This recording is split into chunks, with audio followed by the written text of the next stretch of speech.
El título de esta palabra en esta mañana es una perspectiva superior. Una perspectiva superior. Creo que estamos viendo ahí en pantalla una foto inicialmente donde aparece un acantilado, ¿no? Y ya les explico por qué, porque vamos a estar viendo esta imagen continuamente. Alguna vez me preguntaba, asombrándome, de cómo el Señor nos dio la vista. No sé si algunos de ustedes han tenido alguna oportunidad de ver algún documental de cómo funciona el ojo humano o el ojo en general, porque también hay animales cuya función de la visión tienen otras características, pero el ojo humano en particular tiene unas características especiales. Mientras estaba en el colegio y estaba estudiando el bachillerato, estudié en un colegio técnico y aprendí una especialidad que era justamente el dibujo técnico. Y dentro del dibujo técnico hay algunas ramas que pudimos ver, como el dibujo mecánico, el arquitectónico, el antropomórfico, o sea, el que tiene que ver con la figura humana, y también el dibujo publicitario. Y en todas y cada una de esas ramas del dibujo técnico, lo que más resaltaba era la perspectiva. Ahora, lo que significa la perspectiva es la manera en que se ven las cosas y las diferentes opciones que plantea desde donde se observe algo. No es lo mismo ver un objeto desde arriba o desde abajo o desde los lados, porque siempre habrá una manera de percibirlo diferente. El Señor creó el ojo humano con este concepto. Cuando uno observa una fotografía o una película o un dibujo, por lo general hay algo que se llama puntos de fuga. Y es que incluso la perspectiva a veces nos puede engañar. En estos días estaba viendo un documental acerca del cerebro y mostraban en la cámara cómo se podía, por ejemplo, tener un cartel así de pequeño, pero parecer que fuera un cartel que llenara toda la pared, desde el punto de vista de donde se mire. Y ahora que estaba mirando este pasaje que vamos a leer a continuación, el Espíritu Santo me ponía una imagen, que es la que ustedes están viendo en pantalla. Una imagen, iba a decir imaginemos, pero no tenemos que imaginar porque la estamos viendo allí. Ahora sí, creo que hay un video donde podemos observar un acantilado. Lo que sí quiero que imaginemos es que estamos en medio de este mar que está golpeando esa roca que vemos allí, y que es de manera tan fuerte que la turbulencia nos está azotando de un lado hacia otro y estamos justo ahí en medio. Imaginemos por un momento eso. Imaginemos que ese terreno rocoso, o que nosotros estamos ahí, ese terreno rocoso elevado parece estar tan alto que es inaccesible, que es totalmente imposible el llegar allí, en donde seguramente habría alguna posibilidad de salvación o de de movernos con mayor facilidad, pero entre tanto estamos ahí en medio del agua, en ese panorama que supone pánico, desesperación, impaciencia, impotencia y terror. Cuando tú miras esto desde afuera o desde donde estamos, tú ves un paisaje bonito, ¿cierto? Pero quiero que imagines que estás ahí en el agua. Mira con qué fuerza pegan esas olas contra la roca. E imagina que tú estás allí. Yo no sé si alguna vez nadando has tenido la experiencia de lo que uno comúnmente llama tragar agua o tomar agua. No sé si te ha pasado y esa sensación que te queda es terrible. Ahora tú sabes que el agua del mar es salada y es peor. O a veces cuando se introduce el agua por la nariz, la sensación que queda es tremenda, ¿no?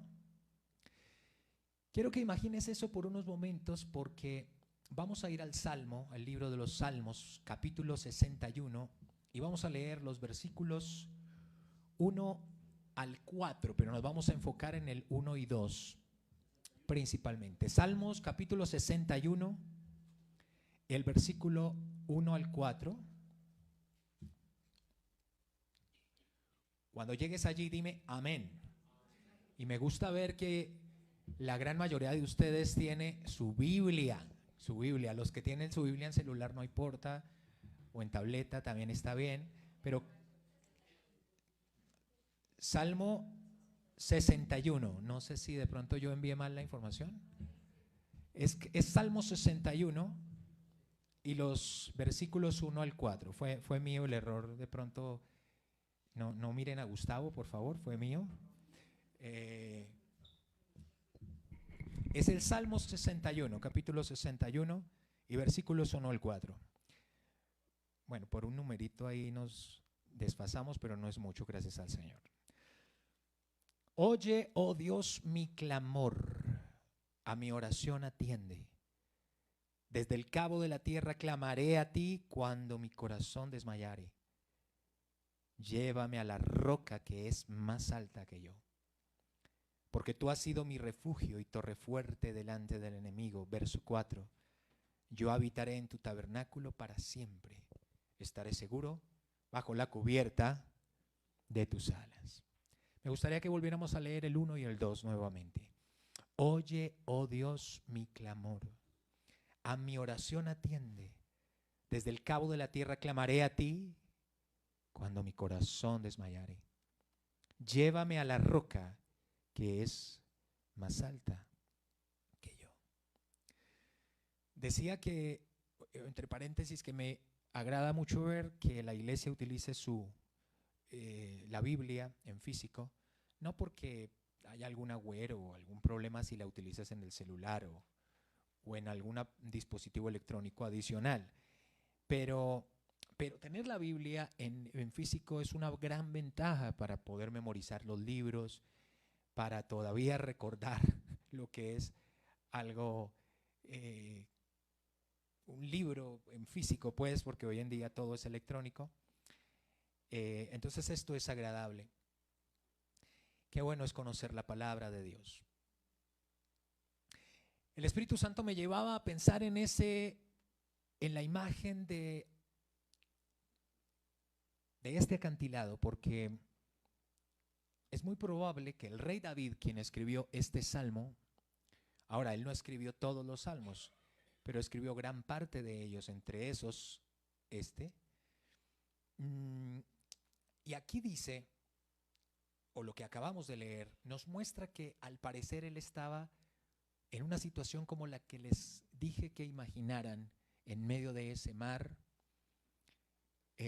sacudido por ese oleaje brusco, turbulento, al punto que lo primero que él tiene es la perspectiva de la necesidad. Número 1, la perspectiva de la necesidad. Miren cómo comienza. Oye, oh Dios, mi clamor. A mi oración atiende. Si él está pidiendo esto es porque había algo que necesitaba. Se estaba viendo abocado a una situación difícil en la que tenía la necesidad de expresar un clamor. Un clamor. Al parecer, él estaba en una situación como la del acantilado, obviamente en un sentido figurado, y allí se percibe esa urgencia por buscar al Señor. La palabra clamor acá, en el verso 1, y ya como verbo en el verso 2 que dice a ti, o clamaré a ti, mejor, proyecta algo que es interesante. Lo primero es que la palabra clamor proviene del hebreo rina o riná, que implica gritar o establecer un sonido escalofriante que puede ser o bien de alegría o, como en este caso, de necesidad, de lamento, de angustia. Este no es un salmo en el que al comienzo David esté aclamando por algún atributo de Dios. Es un salmo en el que está clamando porque hay una necesidad. Interesante en el verso 2 que dice, bueno, pero lo que quería decir aquí antes es que esa palabra traducida como clamor, rina, que ya lo habíamos dicho, implica esto, gritar, producir. No sé si alguna vez ustedes han estado tentados o lo han hecho a gritar cuando tienen una situación de necesidad. De, no aguanto más, estoy desesperado, ¿cierto?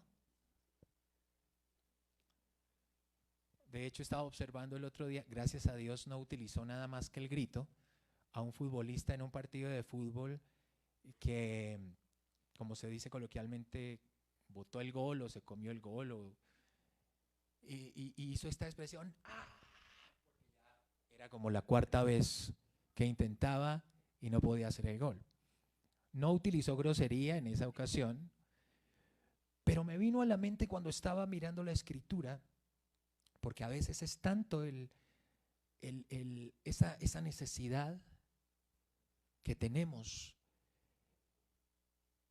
Y esta es la intención que el Espíritu Santo quiere dar acá cuando a través de David pone, oye, oh Dios, mi clamor. Y no sé si han estado en situaciones donde hay gente que grita literalmente y uno queda asustado. ¿Qué tiene? ¿Le puedo ayudar en algo? Porque esta es la condición en la que aparentemente David está. No nos especifica qué es, pero sí nos especifica el cómo para él se está transmitiendo o se está transformando en su necesidad esta reacción. Ahora, en el verso 2 dice, desde el cabo de la tierra clamaré a ti cuando mi corazón desmayare, pero quiero mirar esto, desde el cabo de la tierra, ¿qué? No dice estoy clamando, tampoco dice clamé, sino que dice, o sea que él está proyectando algo. Quiero decirte que David, y vamos a ver esto más adelante, David era realista. David sabe o sabía que nosotros, mientras estemos en esta tierra, el Señor, ¿qué dijo? Tendréis aflicción. O sea, no vamos a salir de los problemas, quiero decir, no se van a terminar los problemas. El Señor nos va a dar la solución a uno y seguramente vendrá otro. Claro, vendrá un tiempo de pausa, porque tampoco al estilo Job, ¿no? La tragedia y al segundo la otra y al minuto la siguiente. Y Dios es bueno. Lo que quiero decir con esto, para que me entiendan bien, es que siempre vamos a tener aflicción mientras estemos en esta tierra, por cualquier cosa, empezando por nuestra propia carne. Pero esto lo vamos a ver más adelante. Lo que quiero decir acá es que en el Espíritu David lo sabía y dice, desde el cabo de la tierra clamaré, clamaré. David no dice renunciaré. Tampoco dice voy a correr a ver quién me soluciona esta deuda. Al banco tal con el crédito tal y el préstamo tal. Al médico tal, al cirujano tal, al psicólogo tal. Sino que podré ir al banco, podré ir al médico, pero al primero al que voy es ¿a quién? A Dios. clamaré, clamaré. Y acá lo interesante es que el vocablo hebreo traducido aquí al español como clamaré es un poco diferente al de clamor. Aquí el vocablo es Q-A-R-A, cara o cuara del hebreo. Escucha, que tiene entre otros significados el acosar a una persona insistentemente con el fin de ser escuchado. ¿Les suena eso a un pasaje bíblico conocido del Nuevo Testamento? A la viuda y al juez injusto en capítulo 18 de Lucas encontramos este relato donde aparece que había una viuda que tenía una necesidad de que un juez le hiciera justicia, e iba con él continuamente, y básicamente lo que hacía era acosarlo y decirle: hazme justicia de mi adversario. Y venía el otro día: hazme justicia de mi adversario. Y venía después: hazme justicia de mi adversario. Y en la tarde: hazme justicia del adversario. ¿Qué dijo el juez? Voy a hacerle justicia para que no me moleste más esta viuda. Esto es lo que quiere decir ahí, clamaré.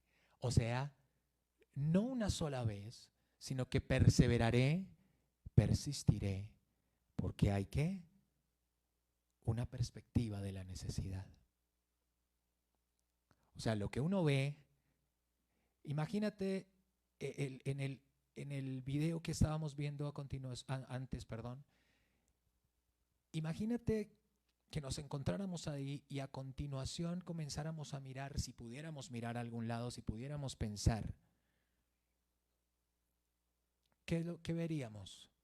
Agua, la roca, y si nos estrella contra la roca, ya no miraríamos nada porque ya no estaríamos vivos. Pero quiero decirles algo. ¿A ustedes les parece que si estamos ahí hay una necesidad? Y hago así porque las olas todo el tiempo no nos dejan quietos. Diferente a un lago, a un río, las aguas un poco más calmadas. Aquí el oleaje es brutal. Y lo que está viviendo David es así. ¿Qué crees tú que miraría uno si estuviéramos ahí? La roca, pero no desde el punto de vista, oh, mi salvación, sino cuidado que me estrello. No sé qué se le podía ocurrir a uno. Hay situaciones en las que uno, estando en la situación, reacciona de una manera que no imaginó. De hecho, es conocido que cuando de pronto una mamá ve que su hijo, que su hija está sufriendo o está debajo de un carro, ella es capaz de levantar el carro por su hijo. Uno no puede medir eso.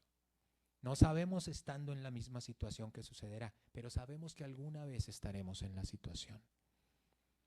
Y la respuesta de David es gritar. Por eso dice: escucha mi clamor. Pero también es insistir. Por eso dice: clamaré. Por eso dice: buscaré. No me quedaré en el grito y ya desahogué, eso fue todo, sigo adelante. No, yo puedo. ¿Sí? No, tú no puedes. Ya lo vamos a ver más adelante. Número 2, también está la perspectiva de la atención requerida. Número 1, la perspectiva de la necesidad. El punto de vista desde donde yo miro mi necesidad requiere un clamor y requiere una insistencia. Pero número 2, la necesidad, o más bien la perspectiva de la atención requerida. Ahí mismo en el verso 1 dice: oye, oh Dios, mi clamor. ¿Y qué dice después? A mi oración atiende. Esto de pronto lo podemos entender un poco más los hombres y más los esposos. Cuando la esposa nos dice algo, una vez, listo, sí, sí, sí. Aunque yo ya había hablado de eso alguna vez. Porque una cosa es escuchar u oír, pero otra cosa es prestar atención. Si las dos se conjugan, fabuloso. Si solamente tengo media, creo que estamos calificando para esposos. Y tenemos que tener cuidado, eso no es excusa, ¿no? Porque a veces uno está en conferencias para parejas y tienen que aprender a aceptar sus diferencias. Amén. El esposo es a veces despistado, la esposa es pilosa. Amén. Pero para el esposo no se puede quedar en, yo como soy despistado, sigo, ella mirará allá. No, no, no, yo me tengo que poner las pilas. Yo me tengo que poner las pilas. No es que la excusa es que esa es la tendencia. ¿Sí? Hay que cambiar eso. Bueno, eso no estaba en la predicación, perdón.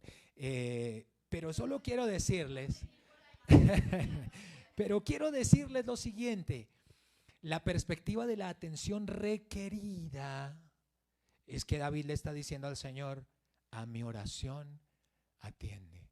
No solamente escuches mi grito, no solamente escuches que yo te estoy acosando. Es como si cogiera al Señor de la solapa del vestido y le dijera, escúchame, óyeme, Señor.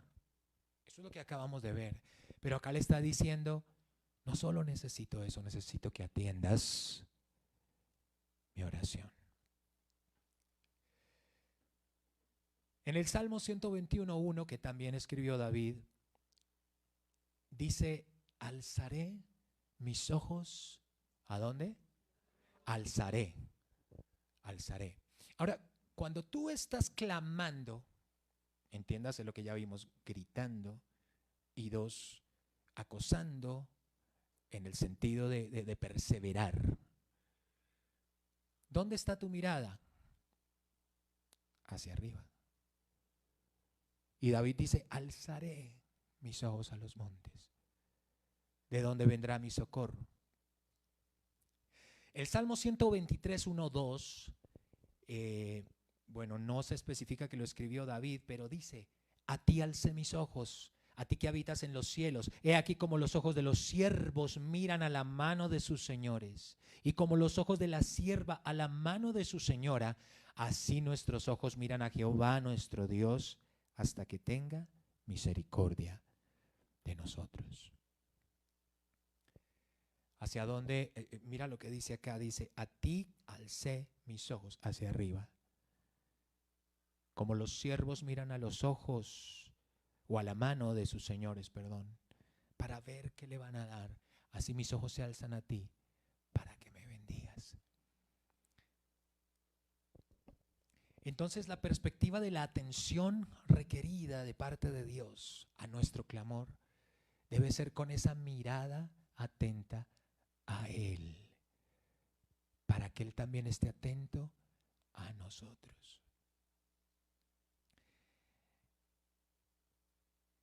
Kashab es la palabra original, o Quashab, que significa levantar las orejas. Aquí donde dice, a mi oración atiende, esa palabra atiende significa esto que a veces uno hace, que se pone así como la mano para que le extienda un cono de resonancia y escuche mejor. Eso es lo que quiere decir ahí, a mi oración atiende. Uno puede escuchar pero no prestar atención. ¿Sabían eso?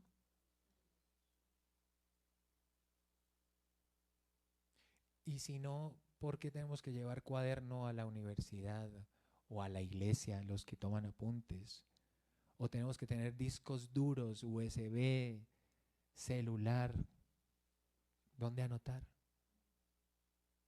Dios nos dio una capacidad cerebral para memorizar, pero también nos dio la capacidad, o nos dio esa posibilidad de olvidar para acordarnos de Él, para que tomemos nota, para que prestemos atención. Y Dios está interesado en prestar atención. Así que la perspectiva de la atención requerida de parte de Dios es nuestra mirada hacia Él, hacia Él. ¿Se acuerdan que les decía hacia dónde iría nuestra mirada según el video? ¿Hacia dónde iría? Cuando uno está en medio del acantilado, ¿hacia dónde está mirando? Ahora, uno ve en el libro de los Salmos varios ejemplos donde el salmista o los salmistas le están diciendo al Señor que en su infinita misericordia preste atención, atienda a la voz de nuestro clamor.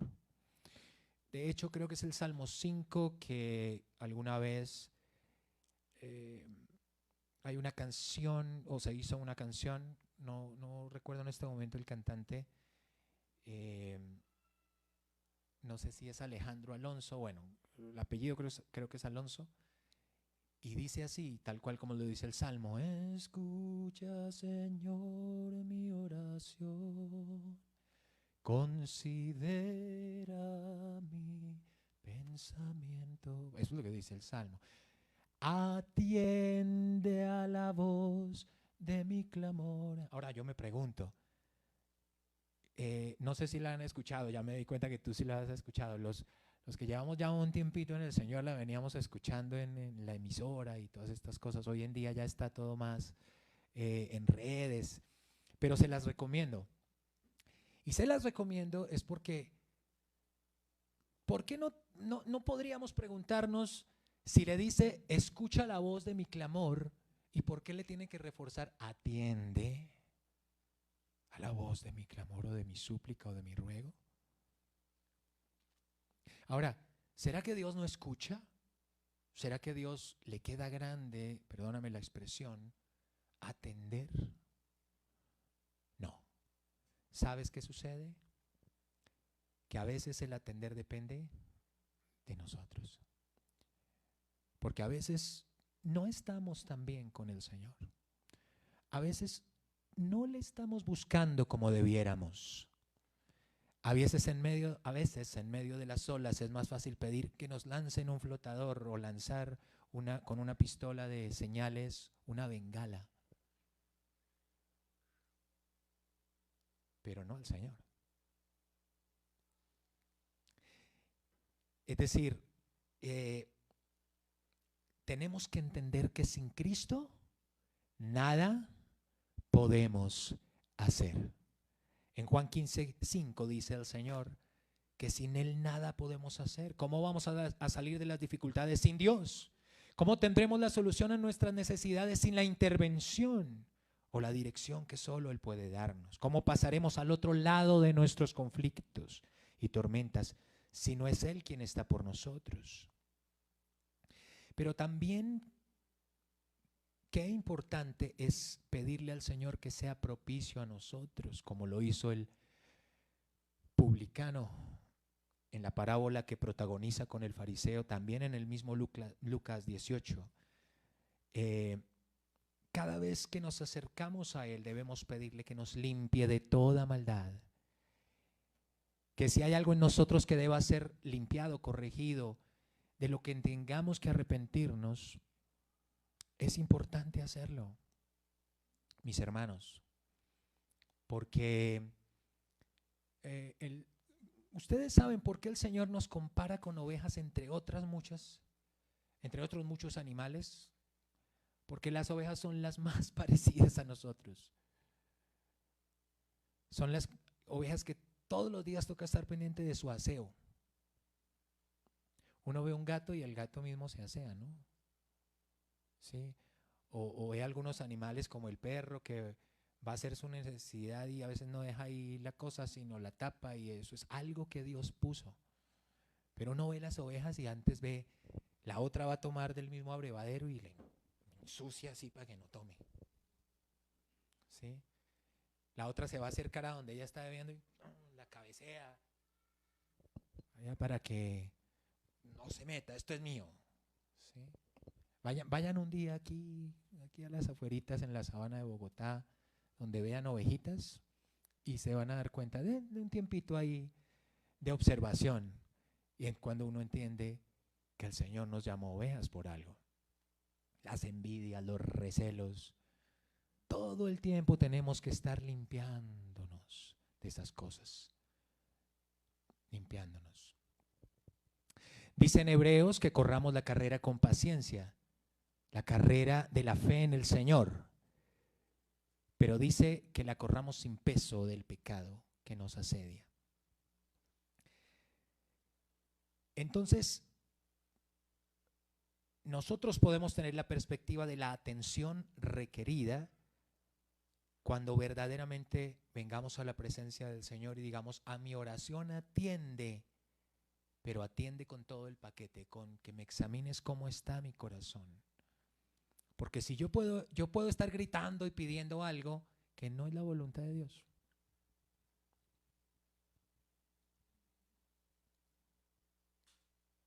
Y si Dios me quiere tratar a mí, ¿qué hacemos? Amén. Pero uno ve las cosas desde una perspectiva diferente cuando entiende que hay una necesidad de que el Señor nos atienda en nuestra oración. Número 3. Resulta que también acá en este mismo pasaje encontramos otra perspectiva, y es la perspectiva de la carne. La perspectiva de la carne.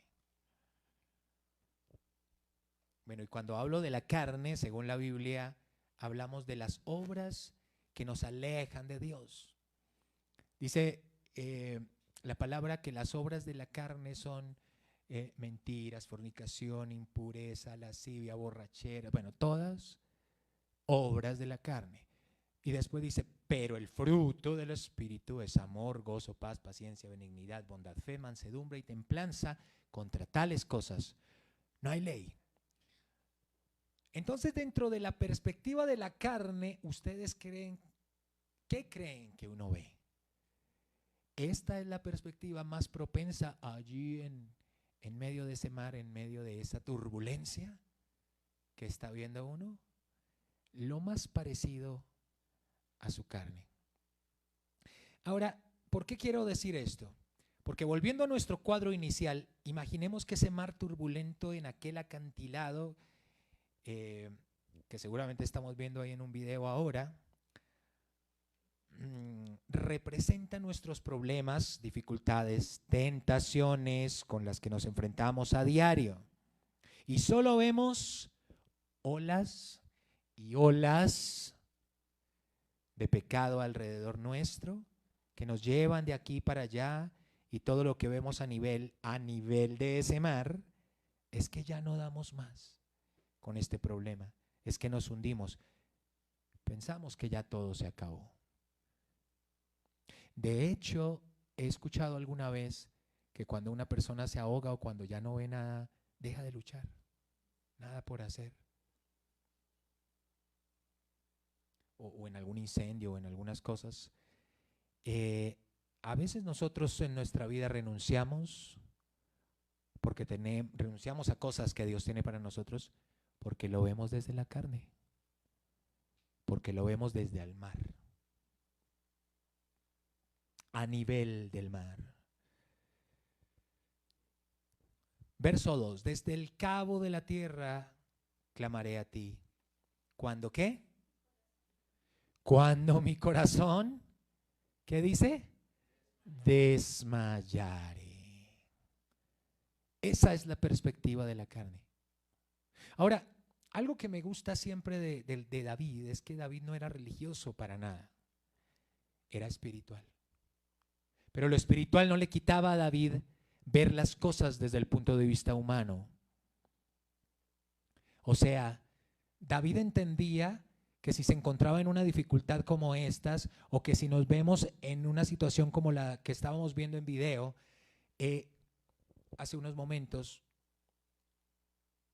nosotros no es que estemos en medio de ese mar y la primera reacción sea: alabado sea el nombre del Señor, gloria a Dios, páseme una pandereta y alabamos el nombre. No, si uno está ahí, uno empieza: Señor, Señor, ayúdame, Padre. Si uno está ahí, ¿está lleno de qué?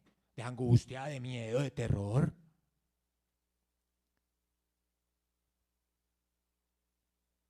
De la carne. Y te quiero decir algo: Dios no se enoja con ellos o con los que estamos, o con nosotros, quiero decir. Cuando estamos en una situación, Dios no se enoja con tu reacción inicial que pueda ser de temor. No, Pero David era tan consciente que está diciendo: cuando mi corazón desmayare. Los más espirituales religiosos dirían: no, pero David se ató con sus palabras. Claro, como dijo, mi corazón, o sea, cuando mi corazón desmayare, porque está diciendo mi corazón va a desmayar cuando esté en problemas. Mi corazón va a tener la tendencia a desanimarse. Si estoy en un problema, como seguramente tú lo estás, como seguramente has venido en esta mañana con él, o lo vas a estar, no lo sé, lo vamos a estar en alguna situación. David está diciendo: cuando mi corazón desmayare, o sea, ya sé el problema y sé que mi tendencia va a ser a desmayar. Pero David no se ató, ni se está atando, ni diciendo: no, va a desmayar. Uno en su espiritualidad lo ha dicho: David, no confiese eso, no sea carnal. Confiese, gloria a Dios, aleluya. Cuando venga ese problema, solo levante su voz y diga ya, y tápele la boca al diablo. Pues sí, eso hay que hacerlo. Pero Dios no está en contra de la reacción. Observa la palabra. Si tú observas el libro de Primera de Samuel, Ana, creo que hay un 7 minutos de vida que dejamos con ese pasaje, si lo has escuchado. Pero Ana comienza a desmayar, a sentir que su corazón se le va a acabar del dolor porque viene la otra esposa de su esposo, como se acostumbraba en ese entonces tener más de una esposa, y le hace fieros y le dice: yo sí puedo darle hijos a mi esposo, yo sí tengo. Y Ana quería que ya no le hicieran más fieros y dice: Señor, dame un hijo para dedicarlo a ti, dame un hijo varón. Pero ¿saben qué le pasaba a Ana? Suena muy espiritual, pero Ana quería tener su hijo. Era un anhelo que ella quería tener. Ahora yo quiero decirte algo. Podríamos pensar: qué mala Ana, ¿no? ¿Por qué no estaba pidiendo? O comparar eso con lo que dice más adelante Santiago: pedís y no recibís porque pedís para gastar en vuestros deleites. ¿Cuál era el deleite de Ana? Un hijo varón. ¿Pero qué terminó haciendo Ana? Lo dedicó al Señor. ¿Qué terminó haciendo David? Dice, ya vamos a verlo más adelante, pero dice: cuando mi corazón desmayare. O sea que la perspectiva de la carne es la que tenemos que tener presupuestada para cuando vengan las situaciones. No es malo que tú digas, el rey Lemuel en Proverbios dice, creo que es el rey Lemuel, o tal vez está más adelante, el proverbista, mejor dicho, dice: no me des riquezas ni pobrezas, sino manténme del pan necesario. Porque si me das riquezas me voy a ensoberbecer y me voy a enaltecer. Pero si me das riquezas voy a renegar. Entonces manténme del pan necesario. ¿Qué está haciendo el proverbista ahí? Siendo consciente de su carne. ¿Qué está haciendo David acá? Siendo consciente de su carne. Es que Dios también nos hizo así, pero nos hizo así para ser transformados por el Espíritu Santo. Por eso aparece en el mismo capítulo primero las obras de la carne y luego el fruto del Espíritu. Contra tales cosas que dice, no hay ley. No hay ley. Entonces David dice: mi corazón va a tender a desmayar, Señor, yo me conozco y yo sé que si estoy en este problema, entonces mi corazón va a desmayar. Si estoy en medio de ese mar de turbulento donde solamente veo las olas de los problemas, las cargas, las enfermedades, las deudas, los conflictos, yo voy a querer desmayar. Pero la diferencia es que tú no te puedes quedar en la perspectiva de la carne y en el desmayo potencial o de hecho realizado. David es consciente de la naturaleza pecaminosa que hay en él y decir: mi tendencia va a ser desmayar, mi tendencia va a ser renegar, mi tendencia va a ser desesperarme, mi tendencia va a ser quedarme en el grito de dolor. Pero también era consciente de su naturaleza espiritual, que dirigida por el Espíritu Santo le grita: espera en Dios, descansa en el Señor, persevera en Cristo, levántate en el nombre de Jesús, confía en Él y Él hará. Y por eso es que David sigue como sigue, que nos lleva al cuarto punto y último de la palabra de hoy. Y el cuarto punto es la perspectiva superior. La perspectiva superior. Mira que hemos visto lo siguiente. En la perspectiva de la necesidad, nuestra mirada va hacia arriba. En la perspectiva de la necesidad, de la atención requerida, nuestra mirada también va hacia arriba, pero más hacia las manos del Señor para que nos atienda y nos responda. En la perspectiva de la carne, ¿hacia dónde está nuestra mirada o nuestro punto de vista? Hacia el momento, hacia el alrededor, lo que estamos viviendo. No podemos ver más allá del dolor, no podemos ver más allá de la enfermedad, no podemos ver más allá del problema, no podemos ver más allá de la carga. Pero en el verso 2 dice David: desde el cabo de la tierra clamaré a ti cuando mi corazón desmayare. Punto. Y después aparece una frase ahí que dice: llévame a la roca que es más alta que yo. Gus, no sé si podemos poner un momento el de las olas, el solo, que está solo las olas, que era el único que tenía audio que dijimos. Ahí estás en medio de los problemas. Ahí estamos en medio de que ese oleaje nos bambolea, nos dice: no puedes, no vas a salir de acá con vida. Y el diablo eso es lo que quiere. Si el diablo hace algo, es cómo poder matarte y acabar con tu vida para que no sigas a Cristo. Cómo acabar y derrotar tu fe.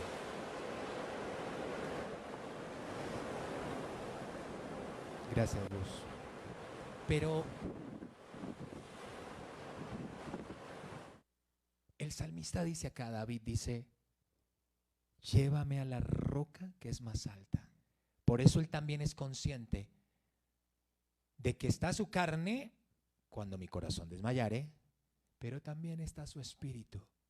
Llévame a la roca que es más alta que yo. ¿Sabes? Aquí viene el momento de lucidez. Escucha.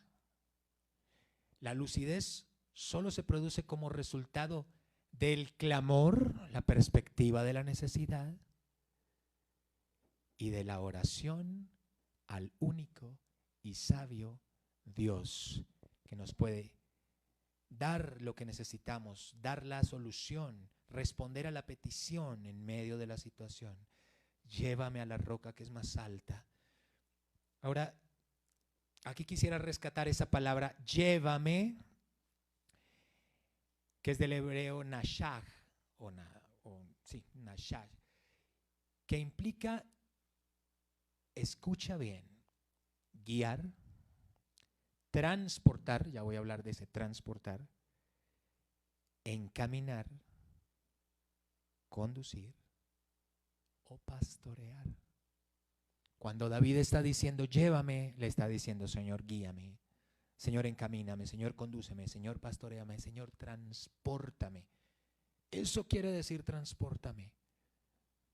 ¿Sabes qué es transpórtame? Lo que nos va a pasar dentro de seguramente no muchos días, no muchos meses, no muchos años, solo lo sabe el Señor, cuando nos rapte. En un abrir y cerrar de ojos estaremos en un lugar, posiblemente, y Dios permitiera que pudiéramos estarlo alabando en la iglesia y nos guardare de estar mal parqueados, ¿no?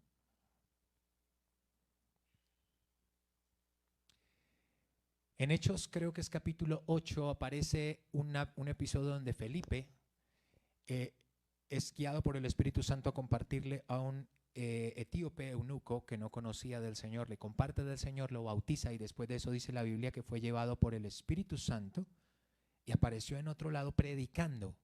Eso es un cuadro del rapto. Así vamos a hacer nosotros. Pero esto es lo que quiere decir: llévame a la roca más alta. No solamente pastoréame, no solamente guíame, no solamente encamíname, condúceme, sino transpórtame. ¿Tú te imaginas estando uno en medio de ese mar como el que veíamos? Y de un momento a otro, miremos esta imagen.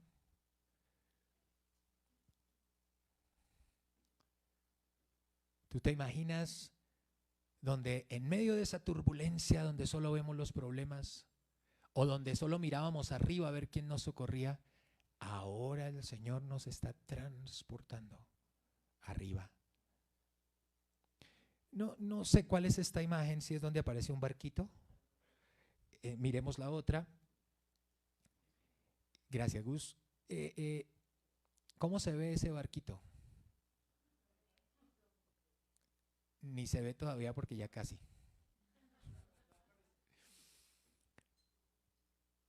Y digo barquito porque si uno estuviera a la altura del mar, lo vería grande, ¿no? Pero ¿cómo lo ve ahí? Pequeño, pequeño. Cuando uno va en un avión, bueno, uno ve solo nubes, a veces no ve nada, a veces es gris, a veces, bueno. Pero cuando va llegando a su destino empieza a ver edificios o empieza a ver, si va a ir a una isla, a una playa, empieza a ver el mar. Pero todo lo empieza a ver más pequeño. Cuando está despegando, igual. Cuando el Señor nos transporta, nos guía, nos encamina, y hago así porque siempre es hacia arriba.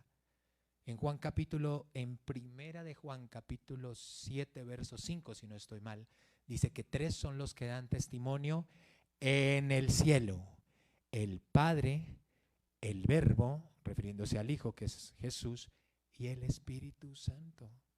Y estos 3 concuerdan, dice la Escritura. O sea, son uno. Son uno. ¿Pero dónde están? En el cielo. El Espíritu Santo está con nosotros. Por eso el Señor nos lo dejó. Pero ¿saben por qué hago énfasis en esto? Porque cuando estamos a nivel del mar solo vemos lo malo, lo que nos golpea, lo que nos quiere destruir. Pero si le pedimos al Señor que nos lleve a la roca, y la roca es Cristo, que es más alta que yo.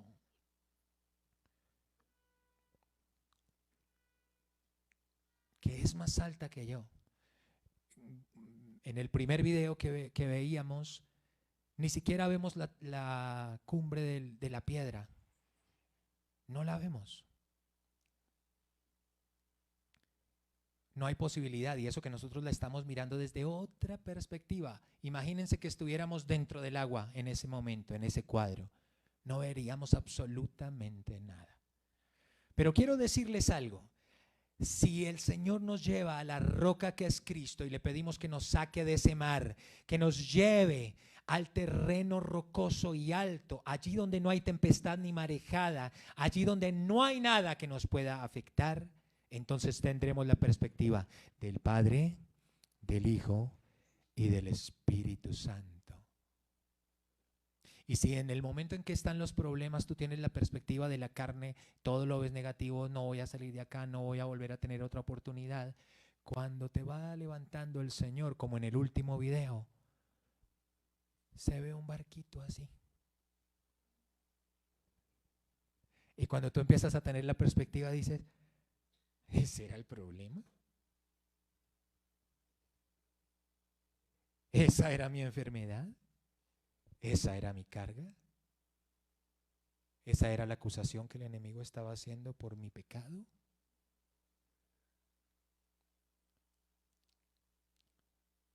Y entonces ya la perspectiva es una perspectiva superior. Cuando estás arriba, todo lo vas a ver lograble en Cristo. Cuando solo miras arriba, fijas tu mirada en el Señor, y eso es lo que hay que hacer. Cuando miras a las manos del Señor, estás esperando que Él atienda tu clamor. Número 2, pero número 3, cuando miras la perspectiva de la carne, solo ves imposibilidad alrededor. Pero cuando llevas o eres transportado por el Señor, guiado, pastoreado, a donde Él está, es diferente. Va a haber visión. Visión. O sea, vas a ver más allá de las cosas que en apariencia o que en evidencia las podemos ver. Las cosas se ven diferentes desde la roca, y sobre esa perspectiva es desde donde podemos tomar las decisiones